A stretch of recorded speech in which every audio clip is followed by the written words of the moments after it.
ဒါကတော့ Paris ကဘူရာကြီးပါတနိုင်ငံနဲ့တနိုင်ငံသွားမျိုးတစ်ခုနဲ့တစ်ခုသွားဒီနေရာနေပြီးတော့သွားပါမယ်ဒါအခုမနေ့9နာရီ slow morning ဖြစ်တဲ့ Paris မှာဒီမှာစီကားနေတာပေါ့နော်အဲ့တော့ဒီမာရီကလုံးဝရထားကိုအားကိုးတဲ့နိုင်ငံဖြစ်တဲ့အတွက်ကြောင့်ဒါရထားနဲ့ပတ်သက်ရင်တော့စီတယ်ဒီမှာအခုဘယ်မျိုးပဲချိန်လို့ပေါ့နော်သွားမယ်အခုကျွန်တော်အိမ်ရှိရဲ့မျိုးကိုသွားမယ်ဒါပေမဲ့ပြောနေမယ်တော့ပြောတော့ပါဘူးသွားမယ်နော်တန်းစီရပါတော့ဥရောပသားကြီးအသေးအမလားအာရှတိုက်လာရင်တော့စောက်ကြီးစောက်ကျဲဘာညာနဲ့တန်းစီရတွေဘာတွေလည်းမရှိဘူးကျွန်တော်တို့တရုတ်ဆိုတိုးတာမှန်ပေမဲ့security ဘာညာတွေကစုတယ်တန်းမစီရင်သေချာဝင်ရတယ်ကွာဒီဒါအဲ့လိုမျိုးကြီးလုပ်လို့မရဘူးဒီမှာတကယ်ပြဲလင်းပြီးရင်အာရှတိုက်လာရင်ပဲသူတို့ကဆောင်း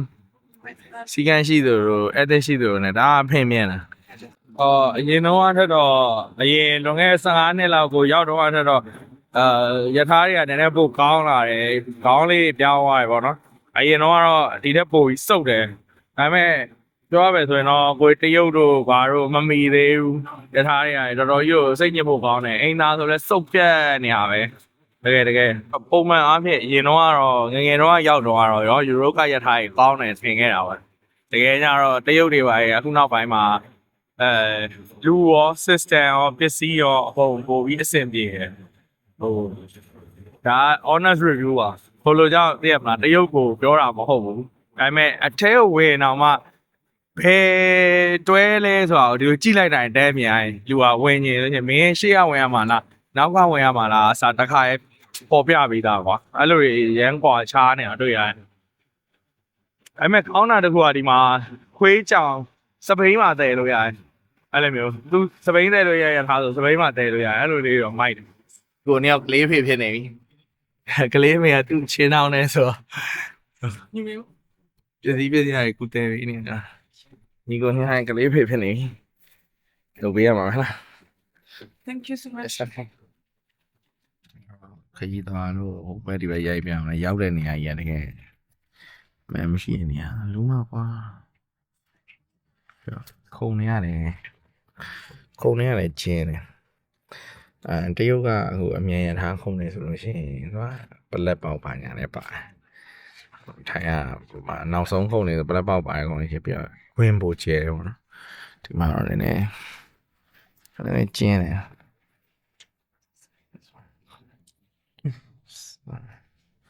ဆောင်းဝဲယူလို့နိုင်ဆောင်းဝဲယူလို့နိုင်စိုးတာတခုမှအဲကောင်းမပါဆောင်းဆိုရယ်အေးတဲ့နိုင်ငံမျိုးလို့ပြောရင်လည်းထားလိုက်တော့ဒါပေမဲ့တရုတ်လည်းအေးရကွာဒါပေမဲ့အဲကွန်နဲ့အသက်ရှူရပါတယ်အခုဆိုရင်ဒီမှာအဲ့လိုမျိုးလေကိုမြင်းနေပဲအဲကွန်တော့ပါတယ်ပေါ့နော်ဒါပေမဲ့သိရမှာဟုတ်အဲကွန်ဖွင့်ထားမဟုတ်အဲကွန်ဒီရှင်းမဟုတ်အဲ့ဒီခုံကလည်းလှန်လို့ရပါမြောက်တာအသေးပဲပြီးလိုက် so ပါတယ်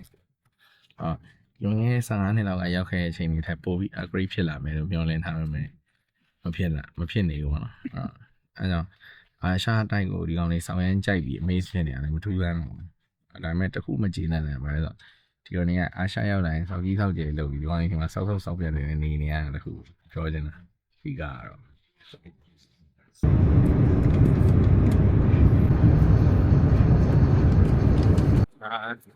ခုတော့ဝေးရမြေရောက်ပြီပေါ့နော်ဝေးရမြေအေရုံတော့ရောက်ပြီစိတ်မကောင်းစရာတော့အခုဥအောင်ဒီလာအောင်နေဘယ်မှသွားလို့မရအောင်အကြည့်ရပဲအေးတော့လေโอเคဒါတော့အခုမျိုးကဘူရာယုံပေါ့ဗျာဘူရာယုံကလည်းတကယ်ဘူရာယုံလွဲယုံကြီးနဲ့ဆိုပဲရှေ့ခက်ကဘူရာယုံလွဲထားနေပေါ့နော်တော့ရှေးဟောင်းကြနေတယ်ဘူရာယုံမှာဒါကတော့ဘူရာဗျာလာတယ်ဘူရာလေးကအိုးဆိုခိုင်းနေဘူရာယုံလေးကလည်းချစ်စရာနေမလို့ရှိုက်ပြလိုက်ပါရနော်အခုကဘော်ရိုးဆိုအမျိုးကိုရောက်နေပါတော့ဘော်ရိုးကသူကဝိုင်းနဲ့ပတ်သက်ပြီးနာမည်ကြီးတယ် bro ဝိုင်းတွေတောက်တယ်ဆိုရင်မြင်မှုလိမ့်မယ် BORDEX အဲ့လိုပေါင်းတယ်အတန်ထွက်ကတော့သူတို့ပြင်သေးလို့ဆိုပေါ်တော့ပေါ့တော့ပင်လယ်စိတ်ကမ်းမြို့လည်းဖြစ်တယ်ပိုးရင်ကနေကဒီမှာကျွံရောင်းဝယ်တွေပါတယ်လေလောက်ခဲ့ကြတယ်ဘာလို့လဲဆိုတော့ဒီမှာဝိုင်းဆိုင်ခင်းတွေအများကြီးရှိတော့လောက်သားတွေအများကြီးလိုရယ်ဗျာအဲ့တော့အဲ့ဒါနဲ့ပတ်သက်ပြီးတော့စိတ်ကမ်းရောဝိုင်းရောစိုက်ခင်းတွေရောရှိပြီးတော့ဒီရှေးခေတ်အချိန်တွေကတော့တကယ်ဒိတ်ဒိတ်ကျဲမြို့ကြီးတစ်ခုပေါ့ဗျာအခုထိလည်းဝိုင်းကိုဆက်လက်ထုတ်နေပြီးတော့ဝိုင်းထုတ်တဲ့နေရာမှာထိတ်တန်းမျိုးတစ်မျိုးအနေနဲ့ဆက်လက်ရပ်တည်နေပါသေးတယ်ဒါကတော့ဘော်ရိုးမျိုးကဒီကန်နာလန်နာမှာရှိတယ်သူရဲ့ monument အဆောင်တစ်ခုပေါ့နော်ဘာအတွက် monument ထားလဲတော့ကျွန်တော်လည်းသိချာမသိသူတို့ရဲ့လက်ရာတွေကိုတစ်ချက်ကြည့်လိုက်အောင်ရေပန်းရဲ့အထာကတော့သူက Poseidon ဟိုပြထားဗျာမြင်းနေရယ်ရေရယ်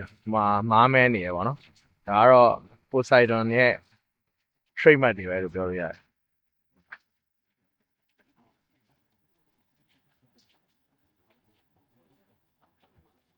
Greece နဲ့ဖျားသုံးပါးရဲ့ Poseidon များဖြစ်နေမလားပေါ့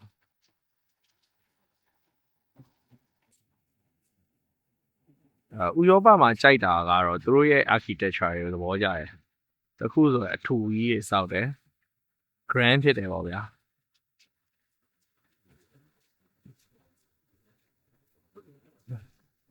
နောက်တကယ်ရုပ်ဒီမှာပေါ့နော်ဒါ Pensions Kekon. Hả? Kekon. ကဲ concept မှာ1940နှစ်မှာ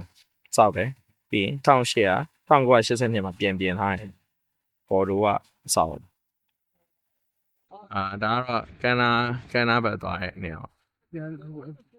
so Christmas event do ma Weibo yo so. public square ပေါ့ဒီနေရာဒါပေါ်တော့ရဲ့ public square ဒီမှာ Christmas တွေပါဆိုဈေးပွဲတော့လုပ်တယ်ပြီးတော့သူ့ရဲ့ monument နော် Poseidon ပုံကြီးနဲ့သူကအဲ့ပေါ်လေး Poseidon ပုံဆိုတာဒါပင်လယ်ကမ်းနားမျိုးဆိုတော့ဖြစ်တဲ့မှာ tourist အဲ့ဒီလိုမျိုးရထားလေးနဲ့လဲကြသေးတယ် tourist လေ site scene ရထားပေါ့မိုက်တယ်ပေါ်တော့ကတော့ဒါဘဝမှာပထမဆုံးချိန်ရောက်ဖူးတာပေါ့နော်အရင်တော့လာလဲခဲ့တော့ဒီဟာကိုမရောက်ဘူး Orleans ရောက်ခဲ့တယ်ပြီးတော့ Paris ပဲရောက်ခဲ့ပါတော့အခုဘော်ရိုက brand ကကြတော့ပိုနီးတဲ့ဒီဟာဒါပေမဲ့ဒီကောင်ပိုကြိုက်တယ်ဘာလို့လဲဆိုတော့2ယောက်စီးလို့ရတယ်မစိုးလုံးမဲ့တယောက်တစ်ခုစီးနေတာတိတ်မကြိုက်ဒီမှာတော့2ယောက်စီးလို့ရတယ်ဆိုတော့မစိုးဒါကတော့လုံးဝစင်ကြေပုံးလေးပေါ့ဗျာအေးစစ်စစ်ပဲနေရကလောလို့အထားမျိုးလေးဒီဘိုးကြောင့်ဒီမှာအိမ်ကဒီနားမှာပေါ့နော်ဒီကိုလာတာပါဒီဘုံက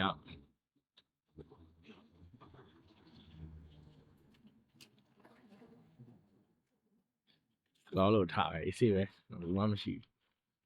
ဘူးအေးနေတာတော့ဟောင်းလေးနေကဲအိမ်ရောက်ပြီအိမ်ကအရန်ကောင်းရောမဟုတ်ဘူးလို့ပဲကျွေးတတာလေးနေရပဲဆိုတော့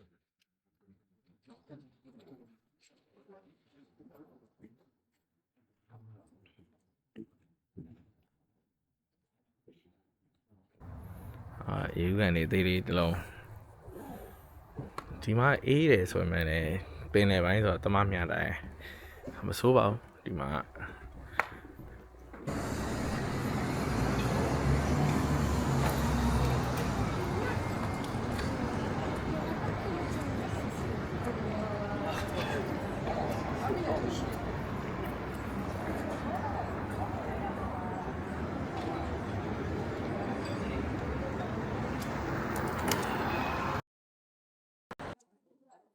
ဒါကတော့ဘော်ရုံးမျိုးရဲ့ local culture လေးပါပဲဒီမှာလည်းပုံမှန် French city ရေလိုပဲcoffee ဆိုင်ထိုင်တာကိုကြိုက်ကြတယ်ဒါပေမဲ့ဒီမှာ wine နဲ့ပတ်သက်ပြီးတော့ပို့ပြီးနာမည်ကြီးရယ် wine ကြမ်းတွေအများကြီးရှိရမျိုးဆိုလမ်းတော့ပုံမှန်ကျွန်တော်တို့ local လဲလာတယ်ဟို restaurant တွေပါတယ်ရှိရပြင်သူကshopping mall တွေပါနော်တထေးလမ်းပေါ့ပစ္စည်းက LV ဘာညာရောင်းတဲ့လမ်းပေါ့ဗျာခွေနဲ့တော့ဈေးဝယ်တာတိတ်ပြီးတော့အဆက်မတည့်ပါဘူးဒီတိုင်းလေးပဲ walking street အနေနဲ့လမ်းလျှောက်ရပြီးရင်ရှေးဟောင်းနေရာရှိရ walking street ရှိရအဲ့ဟာတွေသွားပြီးတော့ကြည့်မယ်လို့ဗျာ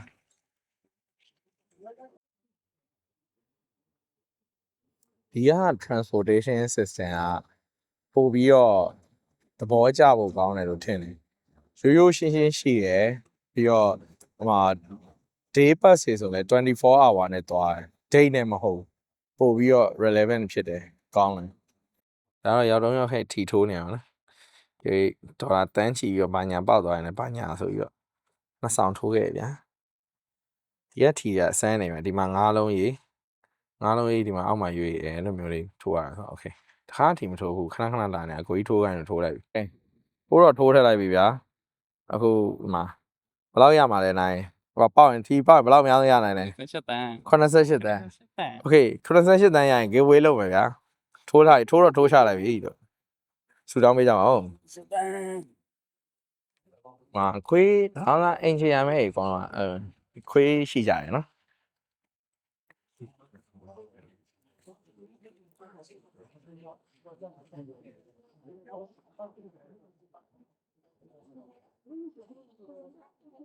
ဒီမှာတို့ကဒီမျိုးကတော်တော်အပ်တွေလုပ်တွေရှိတယ်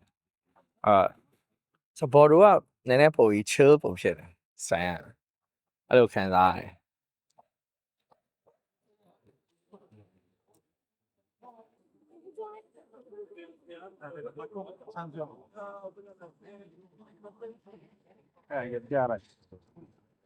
ပြလိုက်ဘာပြလိုက်လဲအဲ့ဟိုအနည်းကဘာလဲဒီကြပြလိုက်ရောဘယ်လိုမှရှိလို့ဟိုပြောမှကောက်တာအရင်တော့ဘော်တို့ကသူကဒီမှာအခွန်ကောက်တယ်ဆိုလို့ရှိရင်အိမ်အခွန်တွေကောက်တယ်ဆိုရင်ပတင်းပေါက်များတဲ့ပုံမှာပတင်းပေါက်ပုံမှာမူတည်ပြီးတော့သူကအခွန်ကောက်တာပေါ့နော်ဒါရဲဆိုရင်မျိုးလေကောင်မှရှိရဲတထေးအိမ်တွေပေါ့ဗျာတထေးဆောင်နေဆိုပတင်းပေါက်တွေ heavy ထည့်ဆောက်ထားတွေ့ရမှာဖြစ်ပါရဲ့ဗျာဒါတော့ရှေးဟောင်းအိမ်မှာဖွင့်ထားတဲ့ Apple ဆိုင်ပါအဲ့တော့shopping street south side တွေလည်းရှိတယ်အဲ့လိုမျိုး walking street ပေါ့လေဒီမှာကားမောင်းလို့တော့မရဘူးစပိန်ဘာညာစီးလို့ရတယ်စကူတာစီးလို့ရတယ်လမ်းလျှောက်လို့ရတယ်ပေါ့ဗျာအဲ့တော့ walking street ထဲမှာသူကရှေးခေတ်ကရှိခဲ့တဲ့အဆောက်အအုံတွေလို့ဆိုတော့ architecture ရောက်ဆောင်ရမ်းလာတယ်ပြီးရင်အဲ့လိုမျိုးအိမ်တော်တော်များများခုနပြောဆိုပဲ grand ဖြစ်တဲ့ပုံစံလို့ဆိုရင်တော့ဟိုအများကြီးနဲ့ပရင်းမောက်အများကြီးနဲ့ဒီမှာကတော့ pop map ပေါ့ global phenomenon ဖြစ်လာတဲ့ pop map ပါ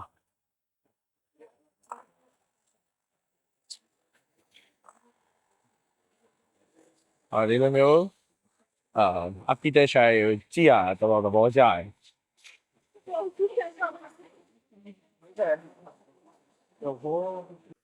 ဒါတော့ဟိုးထိလမ်းလျှောက်တဲ့လျှောက်လမ်းကြီးပေါ့ဗျာစားသောက်ဆိုင်တွေလည်းအများကြီးရှိတယ်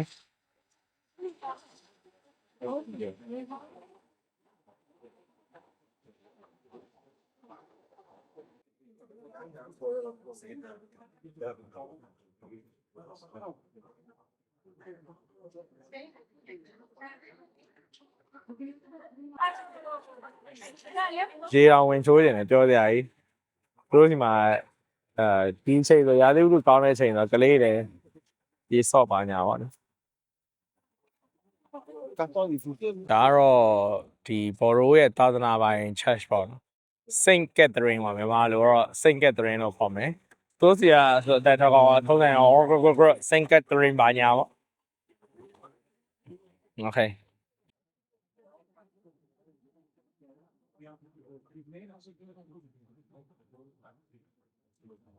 ရှေ့နဲ့သူ့ရဲ့ architecture ရတော့တကယ်လန်းတာအဲ့တော့ကြိုက်တယ်မကြီးလက်ရှိဖရာအကြောင်းပေါ့နော်ကျွန်တော်တက်ကြည့်မယ်19ရာစုနှစ်ကနေကဒီပေါ်ကဒီရုပ်ထုနဲ့ဖရာအကြောင်းရှိခဲ့တာပေါ့နော်အဲ့တော့အားလုံးပေါင်းအပေါ်မီတာဘယ်လောက်ရှိလဲတော့မသိဘူးဒါပေမဲ့233 step တက်ရမယ်လို့ပြောတယ်တက်ကြည့်ပါဦးခင်ဗျာဒီပါမယ်ဒါတက်လေ6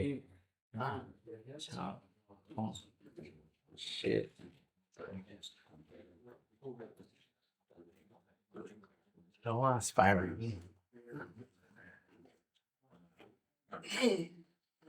ဒီလိုဖះเจ้า6ချက်ပဲတက်တာတန်တယ်ဘာလို့လဲဆိုတော့ကိုမမဆောက်ဘူး ဒီလိုမျိုးဟိုရဲ hero ချက်ကိုတည်တယ် မသိ spiral ဖြစ်တယ်လို့ချက် spiral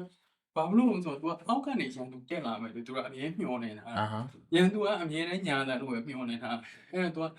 तू ရဲ့ကော ဘယ်ဘက် သူရဲ့ကောဒိုင်းကိုဒီလိုဘယ်ဘက်နဲ့ကပ် ဘယ်ဘက်နဲ့ကပ်အဲ့လိုခုတ် तू ကဒီဘက်ကဆိုညာဘက်နဲ့じゃခုတ်လို့မရဘူးလေဒီလိုကြီးခံနေတာ spiral ညာဘက်နဲ့ခုတ်လို့မရမယ်နဲ့သူရဲ့ကောကျတော့ဒိုင်းနဲ့ဘယ်နဲ့ကင်ညာနဲ့ဒီလိုတန်းခုတ်နေကားနဲ့ဒီတိုင်းပဲ အဲ့ ဥရောပ ဥရောပကတော့အမြင်တော့လည်း crusade တွေပါတော့ရှောက်ဖြစ်ခဲ့တော့ဟာဒီစစ်နဲ့ပတ်သက်တော့သူကြားရပါ ဘယ်လိုရှိပါလဲ မသိတော့ဩလာတယ်ပေါ်ရမယ်ပူပူကြီးကျင်းလာတယ်နော်ဟာမောင်မူကြီးတယ်မောင်မူဖြစ်လာမောင်မူအာခုနဲ့ကက်တကွန်ကောင်းနေတယ်လို့ပဲဒီရော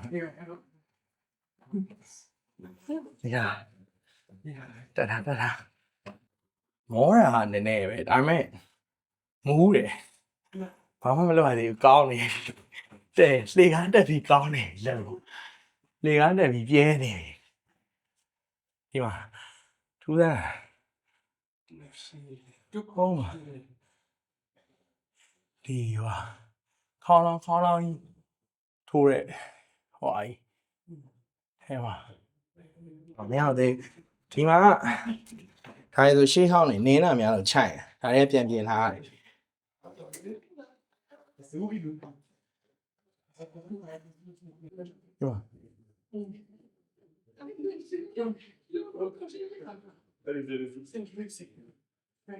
ဘော်ရိုမျိုးရဲ့ပေါ်စီးအောင်နော်ဘော်ရိုကအလုံးကရှေးဟောင်းတထေးမျိုးကုံတယ်မျိုးပေါ့ဗျာကုံတယ်မျိုးဆိုတော့အိမ်တွေကလည်းအဲ့လိုအင်္ဂလန်မှာဆို Victorian style လို့ပြောမှာပါအပေါ်ကအဲ့လိုမျိုးမီခိုခေါင်းနိုင်လေးနဲ့သင်းပေါက်နော်ရေစင်းပေါက်ကကျွန်တော်တို့ဖျားเจ้าနေမှာဟိုအယုတ်ကြီးတွေကရေစင်းပေါက်ရဲ့ဟိုဟာဖြစ်သွားဒီကနေဆင်လာရေကအကိုကြီးရဲ့အတန်ထွက်ရ Colon di Girondins Colon di Girondins အမလည်းဟောတယ်မှာ Colon di Girondins ရဒီမှာဗျာတွေ့တယ်ဒီမှာချောင်းရင်းတွေ့လားဒါ Colon di Girondins ပဲနော်အထပ်ပြီးတော့ဇွန်ဆွဲပြမယ်ဒီက Colon di Girondins monument နေပါလေဒီမှာလည်း son alloy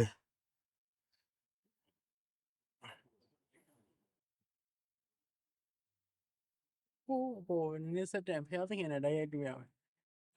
ထဲကြီးပဲ ဟိုပဲစိတ်ပြီးတော့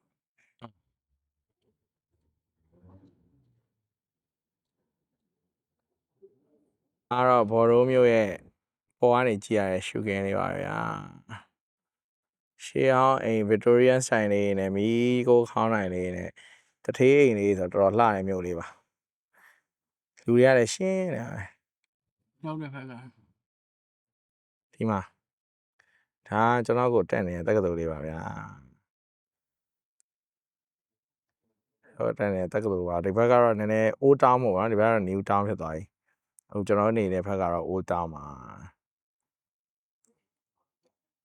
ဒါကတော့ကျွန်တော်ဂုံယူဖို့ပြတာပါဗါလဲဆိုတော့မြန်မာတွေရှောက်ရေးတတ်တာမဟုတ်ပါဘူးလို့ဒီမှာဒီလိုနှစ်ထောင်ချီရာချီနေတဲ့ဆောင်းတွေမှာဒီလိုယူရိုကစောက်တော်သား everywhere ဖြစ်ထားတယ်မှာ every လူမျိုးစောက်တော်သား everywhere ဒီမှာနော်ဒီမှာစပိန်လိုရေးထားပက်ဒရိုနဲ့လိုလာနဲ့ရောက်ခဲ့ပါတယ်တဲ့ငါစပိန်စောက်တော်သားကိုဂုံပြူလိုက်ပါတယ်ဒီနေရာပက်ဒရိုလိုလာစောက်တော်သားများ အော်ဒီစင်ကားကညာဘက်ကအငင်းကြီးပြီးတော့ဘယ်ဘက်ကသေးတဲ့ဟာလို့ရန်သူကဟိုအပေါ်အောက်ကနေပြေးတက်လာရင်ခြေချော်ပြုတ်ကျပြီးတော့အောက်ကအပေါ်ကသူရဲ့ကောင်အောက်ကိုပြေးသိရင်ခြေမ ချေမချောင်းညာဘက်ကပ်ပြီးတော့ ကဲတော့မှကျွမ်းကျင်ဒီလိုတော့ဘောလုံး ပြုတ်ကြโอเคအဲ့ကြောင့်တို့ကဒီလိုကြောင်းလင်းလေးကားတွေကိုသုံးကြပြီးတော့တရားတော့ cylinder shape ဆိုတော့တော်တော်ဟာဖြစ်တယ်ချက်တဲ့ရှိတယ်ဟွာ အုပ်စုလိုက်ပြီးဒီစင်တော့ အုပ်စုလိုက်ပေးတဲ့ပြည်စင်လို့မရတန်ချက်ကကြီးရတယ်ဆိုရင်ဖင်မှာပြဲသွားမယ်ကိုကြီးလွတ်တက်တာအောင်သေတော့မယ်ငယ်တော့ကျွန်တော်တို့အခုဒီကစားနေတဲ့ငယ်တွေကအခုဒီကစား NO series ရဲ့အခုဒါမျိုးရေးရမှာခုမှဒီ NO 1982 1982ကအောင်းလောင်း sorry ဒီဟာလူတွေကတကယ် Paris ကလူတွေနဲ့တကယ်မတူတာအေးဆေးသူကအကောင်လုံးချေးပဲတကယ်ချေးတာ Paris ကကောင်တွေချေးလာရောမယ်ဒီကကောင်တွေပိုချေးတယ်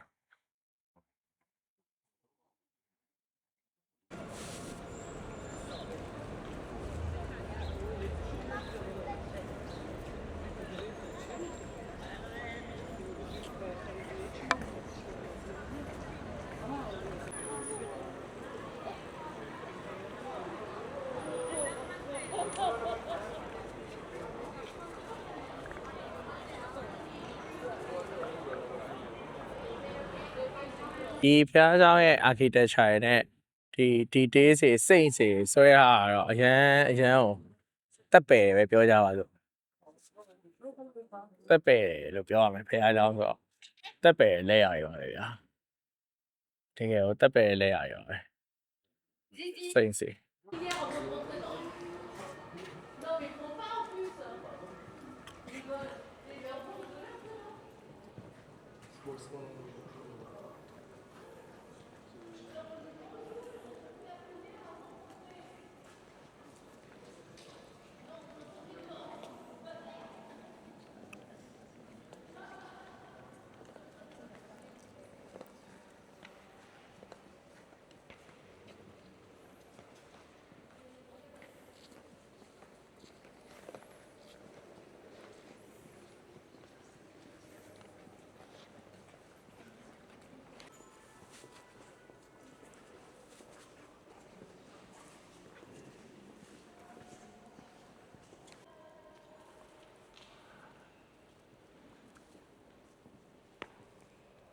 စိတ်တွေကိုဆွဲထားများတက်ဖယ်လိုက်တာ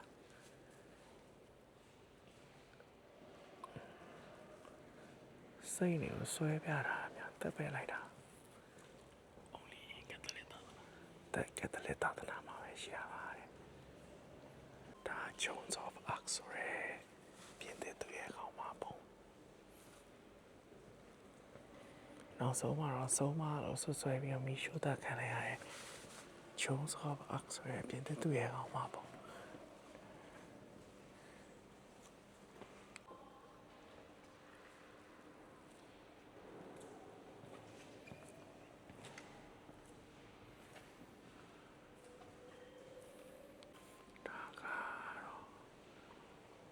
ရေကလေးစမောပဲ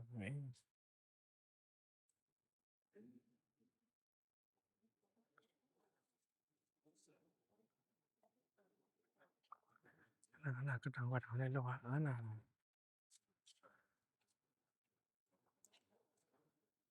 ဒါရကူဘိမ့်မယ်နေမြ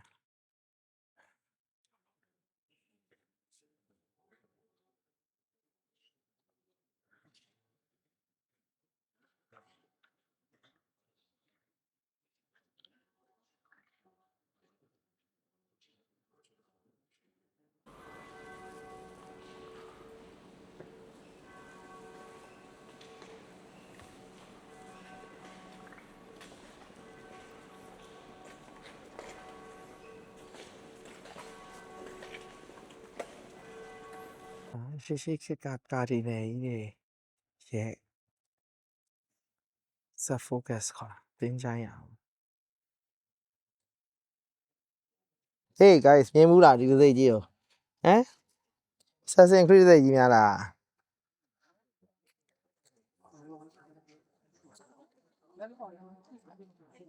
ကဲအခုဒီမှာမြင်နေရတဲ့အဆောက်အအုံက Hotel Devil ရေးထားမယ်တကယ်ညတော့ hotel မဟုတ်ဘူးဗျအဲ့ဒါမြို့တော်ခမ်းမ hotel ဆိုတာကြတော့ဟိုရိတ်တာလို့သဘောမျိုးဆောင်မလားမသိဘူးเนาะ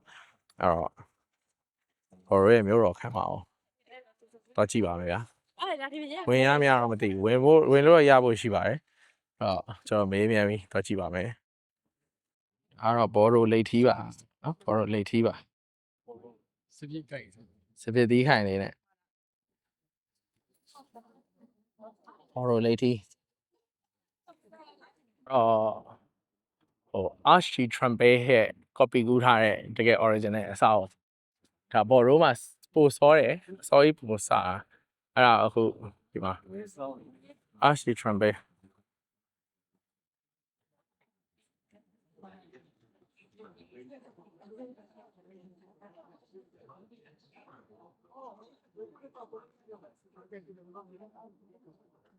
စားသောက်ဆိုင်တွေလည်းရှိရယ်ဒါလည်းရှိကနေရှိခဲ့ဒီရှောက်တဲ့လမ်းပေါ့နော် one of the Europe oldest လမ်းလျှောက်တဲ့ shopping street စားသောက်ဆိုင်လမ်း pedestrian street လို့ခေါ်တာမသိဘူးလမ်းလျှောက်တဲ့လမ်းပေါ့နော်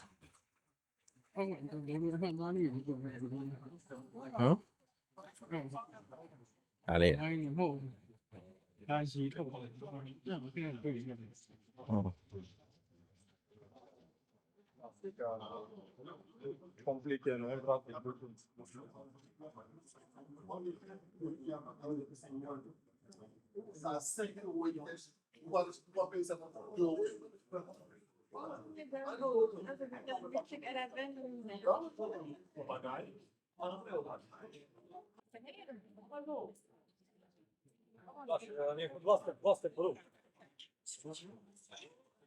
ဒါလည်းလုံးဝ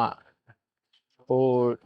ရှေ့ကနေရှိတဲ့နေရာရှေ့ကနေရှိတဲ့ pedestrian street ဆိုတော့အခုဒီရေတောက်တဲ့ဟိုဟာတွေကရေခတ်တဲ့ဟာတွေကစဟိုဒါရှေ့ကနေကြည့်ခဲ့လဲရလေဒီမှာရေထဲမယ်ရေထဲရရနော်ဟုတ်လားငါတော့ဒီနေရာလား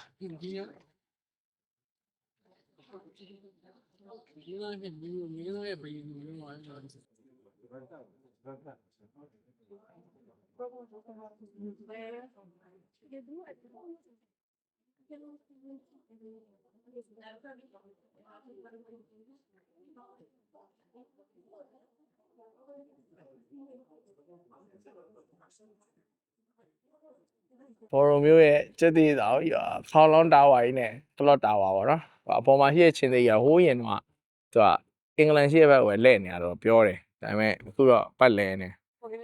တော့ရှေးဟောင်းလမ်းလေးပါဗျာဒီမျိုးကတော့တော်တော်ရှေးဟောင်းတယ်ကြိုက်တယ်အဲ့လိုမျိုးလမ်းကြုံလမ်းကြားလေးကိုရှေးဟောင်းလေးဖြစ်နေရပေါ့အတော်ကြိုက်တယ်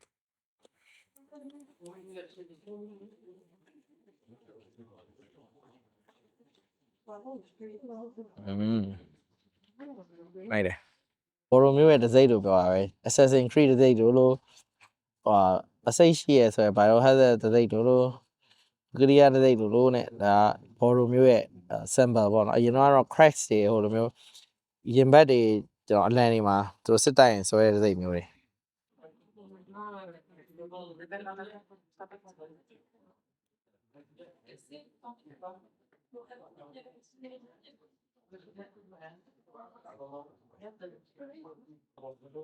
ဒီမှာတော်တော်များများကတော့ဘာမှတိတ်မလုပ်ဘူးချေးနေရပဲကျွန်တော်ကြည့်တိုင်းလဲတော့လဲတယ်ဈေးတွေဝယ်ရလားဆိုတော့လေအဲ့လိုရမ်းဝယ်မနေကြဘူးဘောလုံးနော်အဲထိုင်ပြီးတော့ဟိုအဲ့လိုမျိုးထိုင်ချေးနေရအဲ့လိုကဖီလေးတောက်လိုက်ဘီယာလေးတောက်လိုက်စရိတ်တောက်လိုက်အဲ့လိုအဲ့တော့အေးစေးပေါ့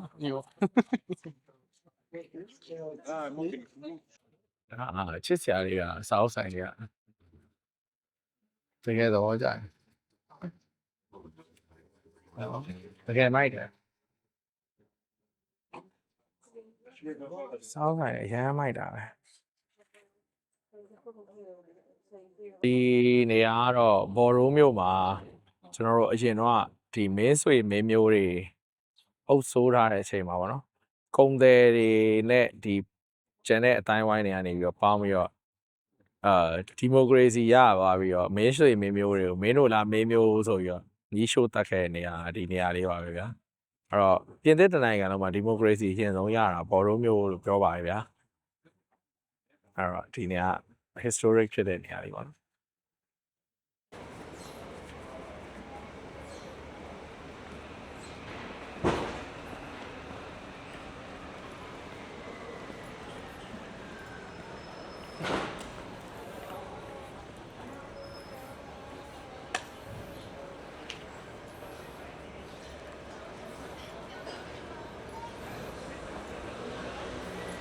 ဒီကတော့ဒီမြို့ရဲ့ gate ပေါက်တဲ့အရင်တော့ရှင်းတော့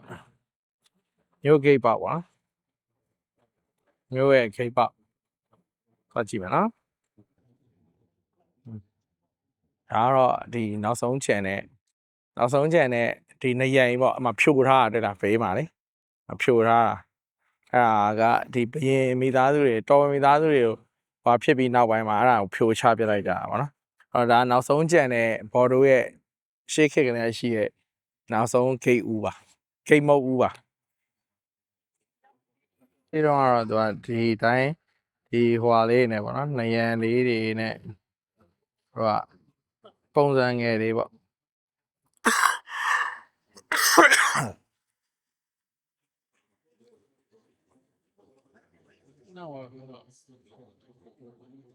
ထားပဲနားမလဲအရင်တော့နန်းတော်ပေါ့ Palace Brutus တဲ့ဒီလမ်းBrutus ဆိုတာအတင်မှာဘရင်တွေဘာတွေထားရနိုင်မယ်ဗျာနောက်ကျတော့နာမည်ပြောင်းလိုက်တယ်ဒီမှာဒီမှာအဲ့လိုမျိုးဘရင်တွေဘာညာဆိုတော့ Royal ဘာညာ Family ဆိုရင်လည်းတောက်မြင်ခဲ့တဲ့သဘောမှရှိတယ်ဒီမျိုးကအဲ့တော့အကိုကျွန်တော်ကိုပြောတာဒီအသက်ကြီးရဲ့လူတွေနှစ်80 90လောက်လူတွေဆိုရှင်သူတို့ကအဲ့လိုမျိုးမင်းမျိုး Royal ဆိုရှင်ဟိုအော်တိုတောက်မြင်ကန်နေကြလို့ပြောတယ်ဒါရူဒီလာဗာချီးတဲ့လမ်းနာမည်ဟို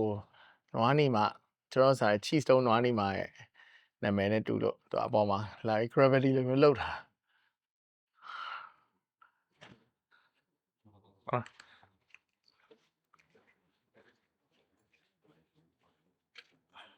ဒီဖုန်းကြောင်ကလမ်းညွန်တဲ့ဖုန်းကြောင်တဲ့ဒီကအခုကျွန်တော်တို့ဟိုနောက်ရောက်သွားတာဆိုတော့သူကကန်းနားမှာရောက်သွားဆိုတော့ဒီကန်းနားမှာအရင်တော့ဈေးဝယ်တဲ့ကုန်သည်လှေတွေရောက်လာလို့ရှိရင်သူတို့ကဘယ်ကိုသွားမလဲပါတယ်ညာလဲလို့မေးလို့ရှိရင်ဒီလမ်းညွန်တဲ့ဖုန်းကြီးတစ်ပါးဒီမှာရှိရတဲ့အတွက်သူ့ကိုဂုံပြုတ်ပြီးတော့စောက်ထားတယ်သူ့နာမည်လမ်းညွန်တဲ့ဖုန်းကြီးကြောင်ဆိုပြီးပေးထားတာဒီမှာပေါ့နော်လမ်းညိုးလေးထောင်ထားတဲ့ဖုန်းကြီးကအဲ့ဒါသူကအဲ့ဒီလမ်းညွန်တဲ့ဖုန်းကြီးပါတဲ့ဆရာကြီး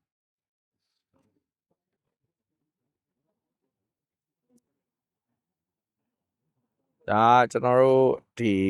ကန်းနာကနေကုန်းသေးလေတွေကနေပြီးတော့ကျွန်းတွေခေါ်လာပြီးတော့လာရောင်းတာပေါ့နော်ဒီဘက်စပစ်ခင်းတွေမှာအလုပ်လုပ်ဖို့လာရောင်းတဲ့ကျွန်းဈေးကွက်ကြီးပေါ့အရင်တော့အခုတော့ဘာယုံအခွန်ယုံဖြစ်သွားပြီပေါ့နော်အခုတော့အခွန်ယုံဖြစ်သွားပါပြီအဲ့တော့အရင်တော့ဒါကျွန်းဈေးကွက်ရှိတဲ့ကျွန်းယုံကြီးပေါ့ဗျာအဲ့တော့ဒီဆိုင်က Michelin 3 star ဆိုင်ဘာလို့ရောင်းချေလဲဆိုတော့သူကဖွင့်နေတဲ့အချိန်ဖွင့်တယ်မဖွင့်ရင်မဖွင့်ဘူးဖွင့်တဲ့နေ့ကိုကြိုပြီးကြောင်းကြတယ်အဲ့အချိန်မှာ booking နေသူလက်ခံချင်တဲ့လူကိုလက်ခံတယ်လက်မခံချင်တဲ့လူကိုလက်မခံဘူးပေါ့နော်အဲ့လိုမျိုးခြေတဲ့ Michelin star ဆိုင်ပါတဲ့စောက်ကျန်းကြီးပါအပြီးတော့ပိတ်သွားပါပြီ အပြီးပါပိတ်သွားပြီအေးတာအဲ့လိုလုပ်နေမှာ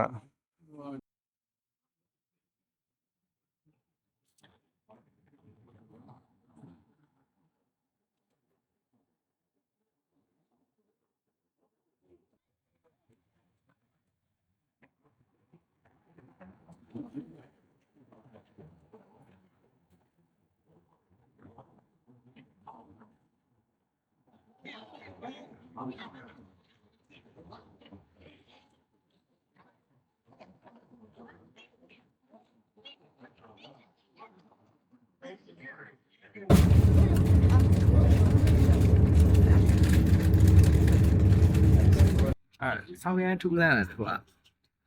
public transport တွေမှာ aircon မဖွင့်ဘူးအဲ့ဖွင့်နွေရာသီကကျွန်တော်တို့ပူကလာတဲ့ကောင်တွေကတော့ပူတွေချွေးပြန်နောက်တွေတော့ပြီးပါလားအဲ့လိုမျိုးအေးရဲ့ဒေတာမှုလို့ aircon မရှိဘူးလားလို့ပြောအောင်လဲတရုတ်ဆို aircon ရှိတယ်ဒါပေမဲ့သူကဒီကလူတွေကသဘာဝပေါက်ဝင်ထိမ့်သိမ်းတာလားပါမသိဘူး aircon မရှိဘူးဆိုပဲဒီနေ့တော့ break ခံ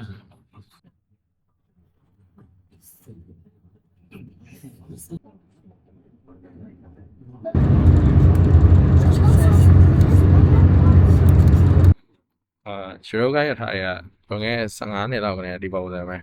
ဒါပေမဲ့တရုတ်ရထားရတဲ့ပိုအဆင်ပြေတာကွာအိတ်ထားတဲ့နေရာအများကြီးပိုကျဲ စပိန်တင်လို့ရရဲ့လက်မှတ်ဝဲထားတယ်ဆိုရင်စပိန်တွေပါတင်လို့ရတယ် so ပို့ပြီးတော့အဆင်ပြေတယ်မိုက်တယ်အဲ့ဒါတော့တရုတ်ရထားရဲ့အိတ်ထားစောက်ရမ်းတိုင်ပတ်တယ်ကျွန်တော်ကျန်တဲ့အိမ်သားစားစရာရောင်းတာဘာညာအကုန်လုံးကတော့တရုတ်ရထားရပို့ပြီးတော့မိုက်တယ်ဒီမှာကတော့ဒါကိုရင်ကြီးကိုရဲ့ခရီးသွားတဲ့gadget နဲ့တကွာမရှိကဲစေးပါနော်နောက်ထပ်ဟိုတခုကတော့ငှားရမယ်နောက်ထပ်စပိန်တစ်ခုကတော့ငှားရမယ်ဒါကတော့သူ့ကိုယ်ပိုင်စပိန်တော့ Champions we champions don't fall we are champions of the world